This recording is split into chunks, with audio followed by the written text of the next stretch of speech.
Madame, Messieurs, bonjour, merci d'être avec nous. Bienvenue dans ce nouveau journal sur la radio-télévision nationale congolaise. Il se tient depuis dimanche 28 novembre le sommet Chine-Afrique à Dakar au Sénégal. Le commerce et la sécurité sont au programme de ce forum, le 8e du genre. C'est pour renforcer les liens de coopération entre la Chine et le continent africain. Le chef de l'État congolais a pris part à ces assises ce lundi par visioconférence depuis son bureau de l'Union africaine. Félix-Antoine Tshisekedi Tshilombo, président en exercice de l'Union africaine, a à cette occasion lancé un appel en faveur de la redéfinition des conditions du partenariat entre la Chine et l'Afrique. On fait le point avec Fanny Kekoufi. Bureau de la Cité de l'Union africaine, le président Félix-Antoine Tshisekedi Tshilombo a participé au sommet Chine-Afrique de Dakar ouvert ce lundi matin.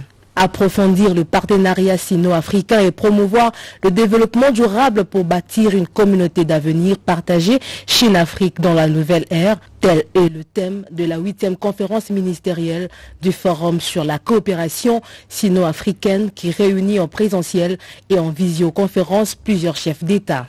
En sa double qualité de président de la République démocratique du Congo et président en exercice de l'Union africaine, Félix-Antoine Tshisekedi Tshilombo a encouragé le choix d'un dialogue constructif et sincère de définir les principales orientations de la coopération sino-africaine pour les 3 années à venir.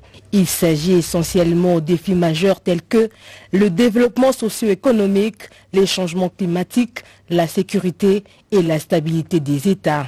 La question des vaccins et de lutte contre la pandémie de Covid-19, l'un des sujets phares de ce forum.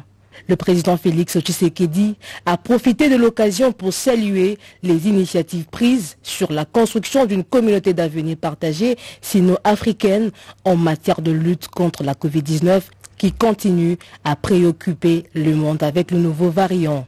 Lors du sommet extraordinaire de 2020 sur la solidarité contre ce fléau, la Chine avait annulé les dettes africaines sans intérêt arrivées à échéance en 2020. Depuis la première édition du sommet Chine-Afrique en 2000, la relation entre la Chine et le continent africain a beaucoup évolué. Les échanges commerciaux ont été multipliés par 20, atteignant plus de 200 milliards de dollars en 2019 selon la Chine. 4 documents de la plus grande importance seront paraphés à Dakar, dont un programme d'action pour 2022-2024, ainsi qu'une convention sur la vision 2035 de la coopération sino-africaine sur le changement climatique. Outre le président de la République démocratique du Congo, Félix-Antoine Tshisekedi Tshilombo, le président égyptien Abdel Fattah al-Sisi et le président sud-africain Cyril Ramaphosa ont également participé par visioconférence à cette conférence qui prendra fin ce mardi 30 novembre. À la Chambre haute du Parlement, les sénateurs ont adopté hier lundi la proposition de loi organique portant protection et promotion des personnes vivant avec handicap. Les détails avec Sandra Nyangui. Le directeur général de la Régie des eaux attendu dans les prochains jours au Sénat. Une interpellation qui lui est adressée par le sénateur Papi Bazego. C'est au cours d'une plénière présidée ce lundi par le speaker du Sénat, Modeste Bahati Lukwebo, que l'initiative de faire venir le directeur général de la Régie des eaux pour s'expliquer sur les aspects spécifiques de la gestion de cette entreprise publique a été adoptée à l'unanimité. La session étant essentiellement budgétaire, le président du Sénat, Modeste Bahati, avait lors de son ouverture au mois de septembre promis qu'un accent sera mis également sur le contrôle parlementaire, comme l'indiquent les articles 175 et 176 du règlement d'ordre intérieur du Sénat. Puisque nous sommes légalistes, nous sommes revenus conformément à l'article 177 de notre règlement intérieur, solliciter l'approbation de l'Assemblée plénière pour que le directeur général puisse venir répondre, n'est-ce pas, aux préoccupations des élus. Une autre initiative parlementaire examinée au cours de la même plénière, c'est la proposition de loi du sénateur Didier Moumengi sur la sauvegarde et la valorisation du patrimoine culturel matériel et immatériel de la République démocratique du Congo. Elle a été déclarée recevable et renvoyée à la commission socio-culturelle pour enrichissement avant d'être débattue en plénière à la session de mars. Cette loi vise la protection de la promotion du patrimoine culturel congolais. À l'aune de cette loi, nous enregistrons le fleuve Congo comme patrimoine national. Parce que c'est notre patrimoine. Mais nous ne l'avons pas déclaré et enregistré officiellement et solennellement comme patrimoine national.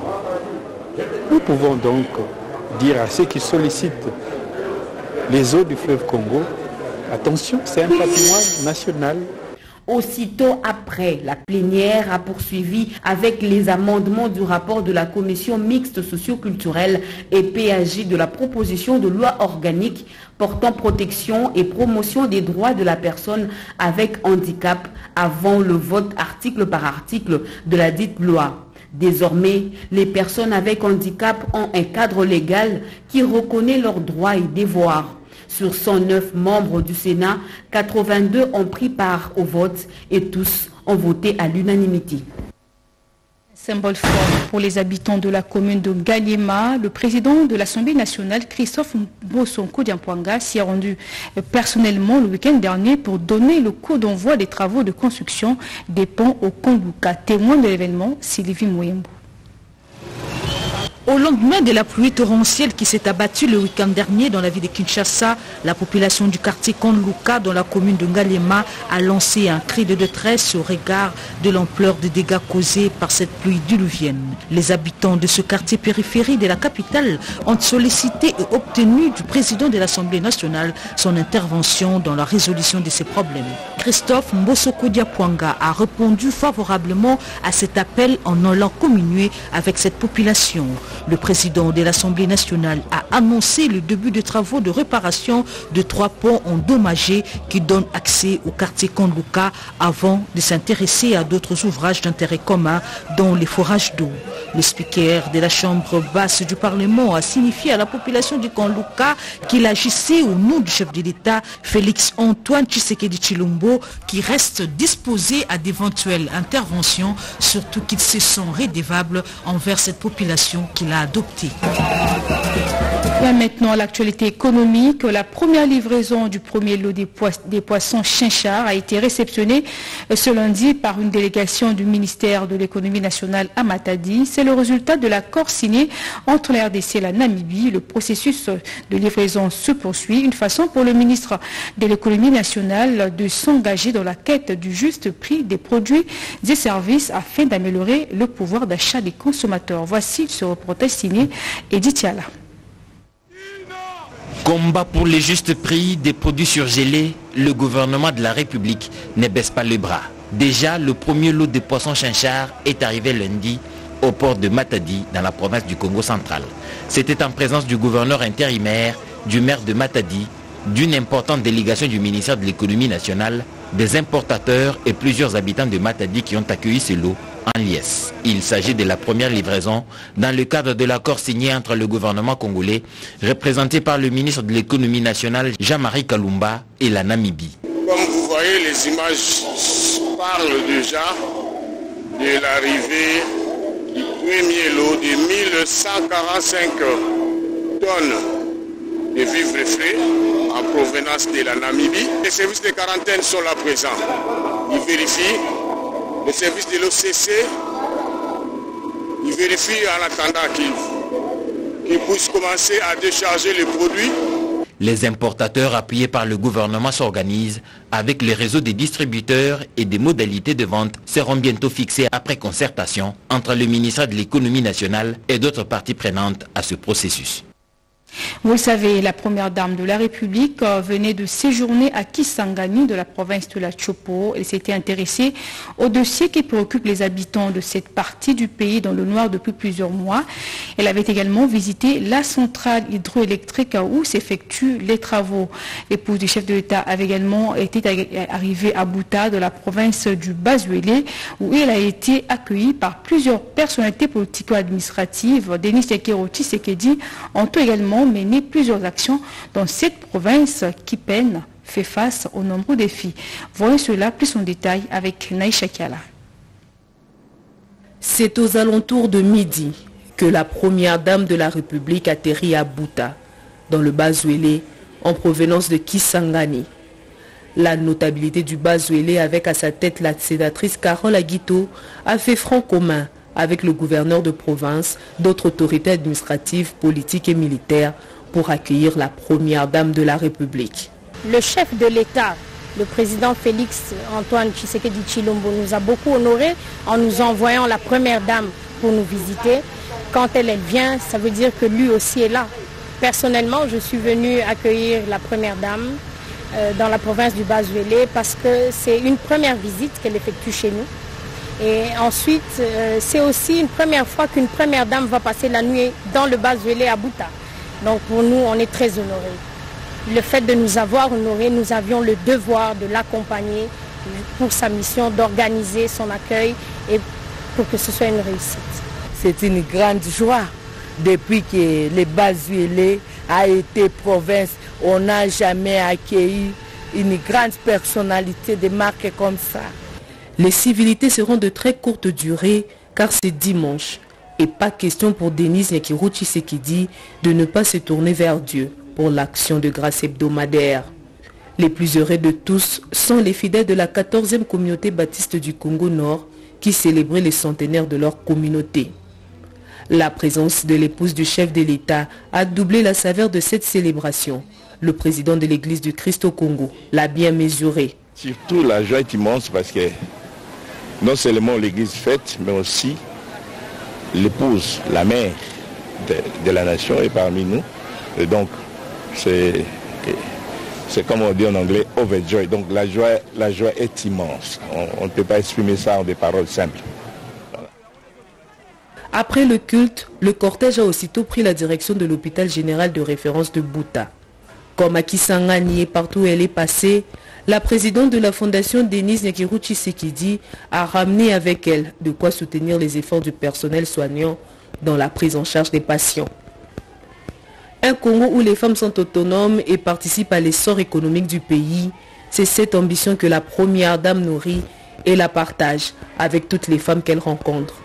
Celles du marché à Guito étaient à l'honneur et ont reçu les encouragements de Denise Nyakiro Tshisekedi qui d'un air rassurant a partagé la satisfaction de rencontrer les bâtons de premières heures qui nourrissent des familles avec une seule arme, le courage. Plusieurs autres couches de la population se sont donné rendez-vous au grand stade de la ville pour écouter la messagère du peuple.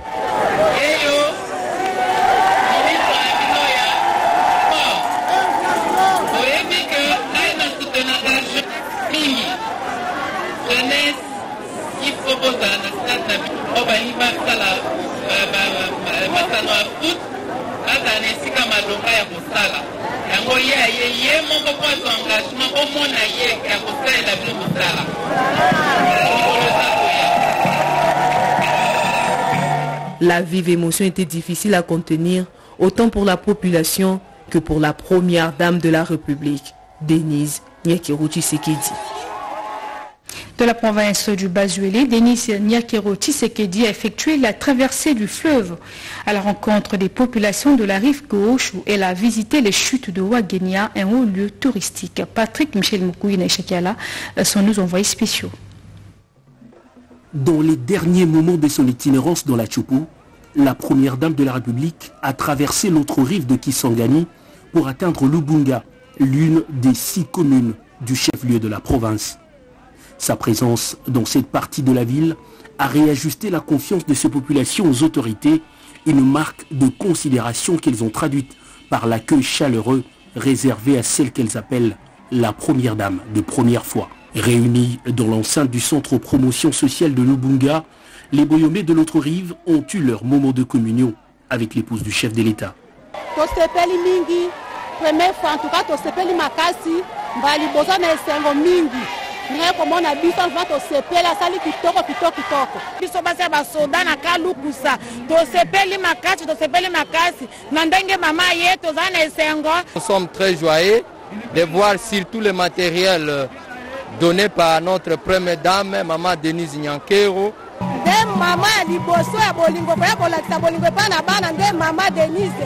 Séance tenante, la présidente de la fondation Denise Nyakiro Tshisekedi a remis du matériel essentiel à la formation et encadrement des jeunes de cette contrée. Et c'est sur une note touristique que le pouce du chef de l'État a bouclé sa tournée boyomaise.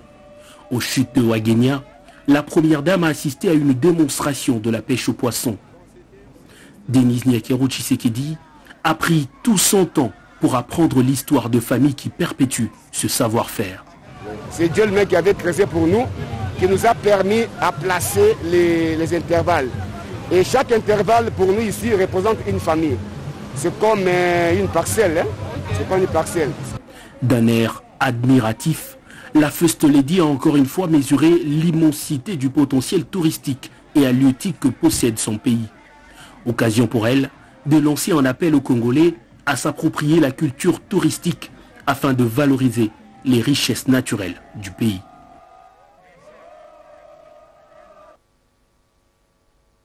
Notez que la première dame de la République avait sensibilisé les élèves de Kisangani sur les conditions d'obtention de la bourse d'excellence initiée depuis 2019. Cette sensibilisation a eu lieu le week-end dernier. C'était après s'être incliné devant les tombes des martyrs de la guerre de 6 jours, guerre qui avait coûté la vie de 900 personnes dans les affrontements entre deux armées étrangères sur le sol congolais.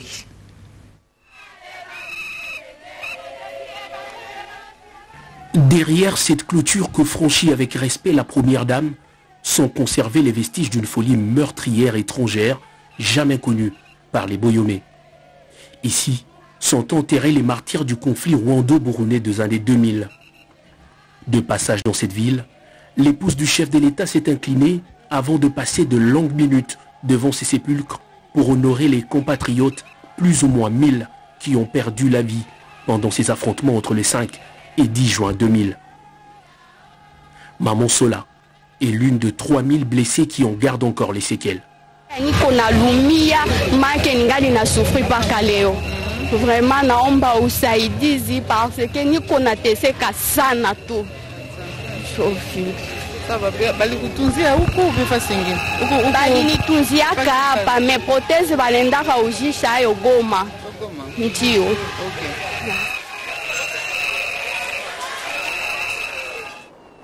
Recueillement terminé, la présidente de la fondation Denis Nyakero Tshisekedi prend la route pour un autre rendez-vous important de son agenda. Une fois devant les 319 finalistes du secondaire réunis, Denis Nyakero Tshisekedi parle de la bourse Excellencia qui offre aux jeunes Congolais l'opportunité de réaliser leur œuvre scientifique et professionnelle en entamant gratuitement un cursus universitaire à l'étranger ou au pays, selon les filières.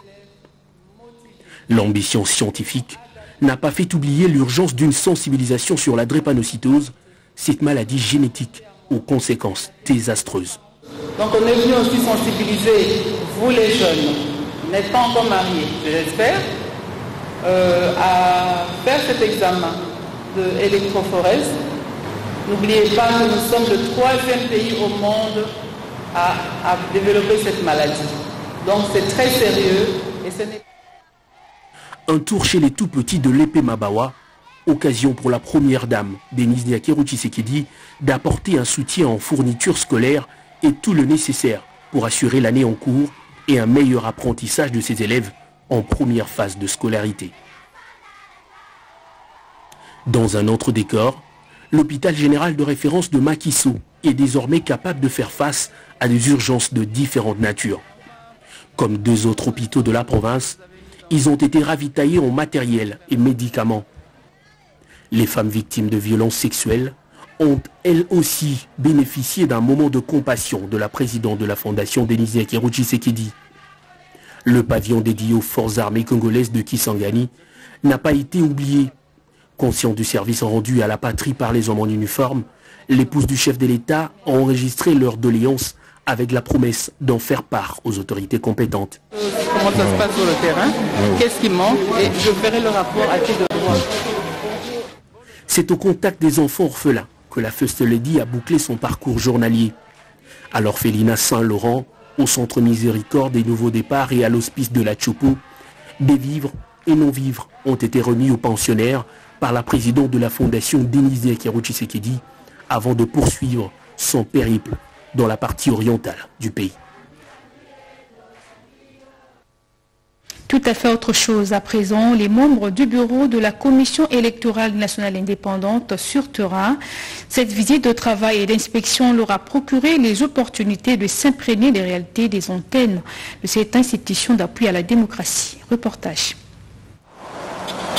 Les nouveaux membres du bureau de la Commission électorale nationale indépendante ont procédé ce dimanche 28 novembre 2021 à la visite de différentes antennes de cette institution d'appui à la démocratie. Cette visite est partie de l'antenne de la Gombe. Le rapporteur du bureau, Patricien Tseya, a rappelé au personnel commis à cette antenne l'objectif de cette descente, initiée certes pour s'imprégner des réalités quotidiennes des chefs d'antenne. La délégation s'est ensuite rendue au secrétariat exécutif national CEP. Elle s'est renseignée du travail fourni dans ses différents services. Sur place, la secrétaire exécutive provinciale Anne-Marie Mukwayanzo a expliqué à ses hôtes le fonctionnement du secrétariat et des difficultés vécues au quotidien. Cette ronde sur terrain s'est clôturée à l'entrepôt de l'aéroport international de Ndjili. Nous avons commencé par l'imprégnation structurelle. Et qui dit imprégnation structurelle, il fallait qu'on fasse les descentes sur terrain, les visites pour qu'on palpe de doigt les réalités que vivent au quotidien nos collaborateurs qui sont les chefs d'antenne et les membres du CEP Kinshasa. Elle intervient après l'ouverture du séminaire d'imprégnation de la CENI vendredi 26 novembre dernier par le président de la centrale électorale. L'objectif est d'acquérir des notions fondamentales qui serviront de guide mieux de vademecum, devant les accompagner dans leur mandat. Les nouvelles composantes de la CENI ont démarré par l'imprégnation structurelle. C'est ce qui implique donc les descentes sur terrain avant de poursuivre la phase d'imprégnation thématique. Une délégation mixte du ministère de l'Emploi et de la Caisse nationale de sécurité sociale à Lomé au Togo. Elle est allée apporter des éclaircissements sur la mission d'audit effectuée par la conférence interafricaine de la prévoyance sociale. On en parle avec Oscar Mbalkaï. En séjour de travail à Lomé au Togo, les délégués de la RDC à la CIPRES, conférence interafricaine de prévention sociale, ont au cours de ces forums apporté des éclaircissements sur la récente mission d'audit général effectuée au mois de février 2020. La délégation congolaise, conduite par le secrétaire général à l'emploi, travail et prévention sociale, M. Massassou Lufutu, aux côtés duquel s'est trouvée la présidente du conseil d'administration de la CNSS, Mme Joséphine Chimbi Umba, et le directeur général intérimaire de la caisse, le docteur Jean-Simon Foutikiakou. Nous sommes venus à la maison pour pouvoir apporter quelques éclaircissements qui étaient nécessaires dans la compréhension des conclusions, des résultats de l'audit qui a été réalisé.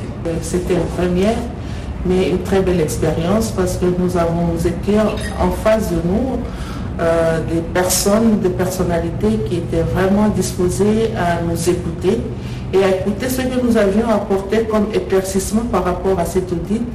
Et je pense que ça va beaucoup nous aider et booster ce que nous avons comme objectif à atteindre au niveau de la caisse. Ces travaux organisés du 25 au 28 novembre 2021 ont constitué un motif de satisfaction pour Jean-Simon Foutikia. À notre arrivée, nous avons eu à avoir deux éléments, des outils de travail, notamment le rapport de la mission d'audit de la CIPRES, mais aussi celui de l'inspection générale des finances, tenir compte des observations et de la CIPRES et de l'audit de l'inspection générale des finances. Parmi les missions de la CIPRES figurent les contrôles et la surveillance des gestions des organismes de sécurité des pays membres. Également dans l'actualité, le ministre d'État, ministre en charge de l'aménagement du territoire, séjourne à Lubumbashi. Guy Luando s'emploie activement pour la vulgarisation de la politique nationale de l'aménagement du territoire. Plus de précisions dans ce reportage. Arrivé à Lubumbashi depuis dimanche soir en provenance de Kinshasa, le ministre d'État en charge de l'aménagement du territoire, Maître Guy Luando Mboyo, a procédé ce lundi 29 novembre 2021 dans la salle de la mairie de la ville de Lubumbashi au lancement de la campagne de vulgarisation et de mise en œuvre de la politique nationale d'aménagement du territoire. Ce, en présence notamment du gouverneur du Haut-Katanga, Jacques Kabula Katoué. Cette brève cérémonie a connu deux temps forts, à savoir le lancement de la campagne de vulgarisation proprement dite et de la mise en œuvre de la PNAT. L'atelier qui s'ouvre ce jour a comme objectif principal de permettre à la province du Haut-Katanga de s'approprier les résultats de la réforme d'aménagement du territoire et surtout de mettre en œuvre la politique nationale d'aménagement du territoire, répondre aux attentes du gouvernement et de la population en rapport avec l'affectation, l'occupation et l'utilisation des espaces, des ressources naturelles du sol et du sous-sol, ainsi que assurer le développement durable de toute la province et le milieu périurbain de nos grandes villes. À cette occasion, Jacques Kiaboula Katoué a affirmé que cette campagne est plus qu'une nécessité car elle contribue à la vision de développement de la province qui vise à acquérir des terres pour les activités agricoles. L'Institut supérieur technologique de Kinshasa a procédé à la remise des diplômes des lauréats des années académiques antérieures. Il a également procédé à la collation des grades académiques pour les lauréats de cette année, nous fait savoir Edith Tchala. Des scènes de liesse sur les sites de l'Institut supérieur technologique de Kinshasa ISTK vendredi dernier. Les lauréats, anciens et nouveaux, avaient rendez-vous avec le temps. Les premiers recevaient leur diplôme et les seconds sanctionnaient la fin de leurs études par la collation des grades académiques. Le secrétaire général académique, le chef des travaux, Kinjilwamba Dinar, a fait le bilan de l'année académique 2020-2021. Malgré cette élasticité imposée, votre comité de gestion s'est mobilisé pour atteindre l'objectif visé. La proclamation des résultats marque désormais la fin des activités de l'année académique 2020-2021. Nous pensons donc à l'année académique 2021-2022 qui se pointe à l'horizon. Dans la suite de la proclamation des résultats, il s'en est suivi la remise de diplômes aux anciens lauréats par le professeur Simon Dekap Mabakoto Vangilanga Ntela, directeur général de l'ISTK. Une satisfaction immense pour les néo-diplômés qui se sont exprimés. Avec leur famille, les lauréats n'ont pas tari de loge à l'honneur du fondateur de leur alma mater, Loubi Banjoko, qui est en même temps président du conseil d'administration de l'ISTK. En religion, c'est un voyage spirituel qu'il a effectué dans la province du Haut-Tuélé. Le cardinal Foudelin Ambongo, archevêque de Kinshasa, est arrivé hier dans la ville d'Issiro. Les détails dans ce reportage de nos confrères de la RTNC Haut-Tuélé. Il est 14 heures locales quand le cardinal catholique foule la terre d'Anorit Nengompeta. Après ce civilité au gouverneur du Haut-Tuélé, Christophe Bassé-Nenonga, le prélat catholique franchit l'autre bout de la piste pour saluer l'assistance avant de délier sa langue. Nous venons à Issiro pour un pèlerinage spirituel. J'arrive avec les caucus, les députés nationaux et quelques sénateurs pour un motif strictement spirituel. Nous sommes là pour faire un pèlerinage et nous allons faire le parcours jusqu'à Wamba et avec la grande célébration prévue pour le 1er décembre, jour prévu au calendrier pour la bienheureuse Anorit. Le sanctuaire qui est en construction a le statut d'un sanctuaire national. Mon souhait, c'est que mon passage ici puisse donner un coup d'accélérateur à ce processus. Au-delà de la construction d'un bâtiment, c'est aussi notre souhait que la bienheureuse Anorit soit proclamée sainte. Juste après, l'archevêque de Kinshasa va à la rencontre des autorités ecclésiastiques pour la même opération avant de s'engouffrer dans la jeep de l'autorité provinciale direction centre-ville.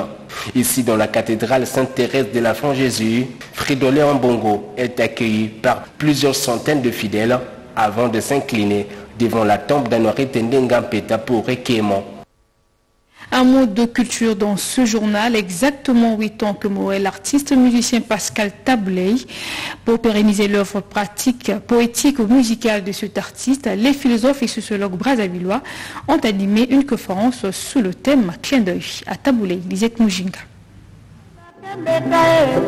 Hommage à l'artiste et musicien Pascal Tabouley, 8 ans après sa mort. Cérémonie en son honneur organisée par la radio trans-équatoriale RTE de Adrien Wahi en collaboration avec le mémorial Pierre Savorgnan des Brazza sous le thème Clin d'œil à Tabouley.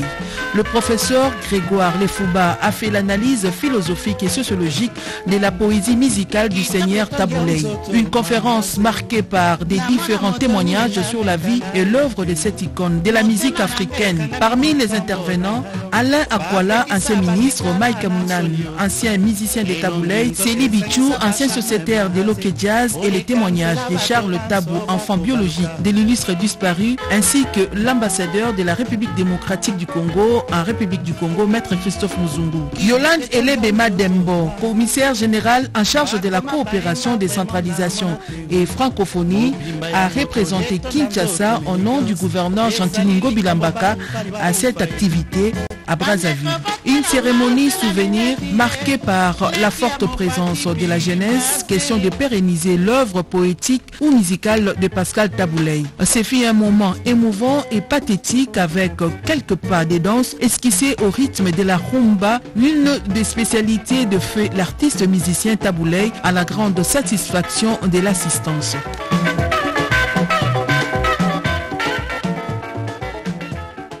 Voilà qui referme ce journal. Agréable matinée à vous et à très bientôt.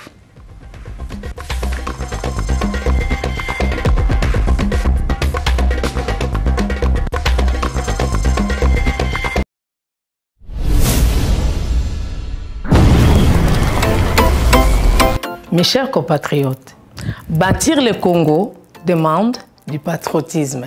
Nous vous invitons à vous joindre à nous pour construire notre beau pays qui est la RDC. Appel de Maman Pauline Lumumba, présidente RDC Monde, à Genève. Devant vos écrans, nous sommes à 44 318 francs suisses à la date du 20 janvier 2021. Quels sont les pays qui ont participé cette année activement? L'Afrique du Sud, l'Allemagne, l'Australie, l'Autriche, Belgique, Canada, Danemark, Écosse, Espagne, Finlande, France, Irlande, Italie, Japon, Luxembourg, Norvège, Ouganda, Pays-Bas, RDC, Suède, Suisse, Turquie, UK et les États-Unis.